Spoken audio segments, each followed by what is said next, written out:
Филип Андов во Скопското подземје, познат како Сокол, ќе го советува премиерот Зоран Заев за град Скопје, а граѓаните ќе го плаќаат ова лице со полициско досие, обвинија од ВМРО ДПМН. Според Сашо Павловски, Андов е назначен за специјален советник на Заев задолжен за градот Скопје, а медиумите пишуваат дека Сокол е добро познат на полицијата. Од ВМРО ДПМН ја прашуваат дали владата го проверила неговото досие и врз основа на кои критериуми ја добил високата функција. Филип Андов Сокол јавноста го памети и како човек кој со џип влета во толпа граѓани што мирно протестира, но и по неговото учество во насилни протести во кои беше вандализиран главниот град.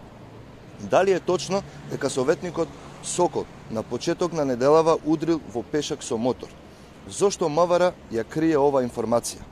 Дали на крај треба да излезе дека пешакот е виновен и удрил во Сокол?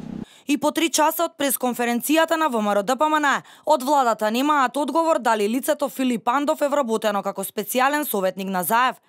Портпаролот Миле Бошњаковски со банален одговор дека оваа информација се уште не можеле да ја проверат, бидејќи службите не работеле за време на викенд.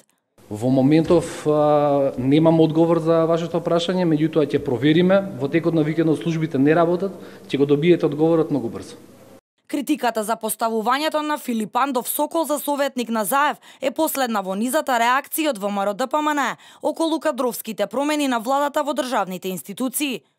Предходно од опозицијската партија реагираа за разрешувањето на Зоран Џорлев од директорското место во Танец и поставувањето на Стојанче Павловски, кој според партијата е градежен среднист и недоволно компетентен да ја извршува оваа функција, како и за назначувањето на професор по историја на директорското место на Спортската академија.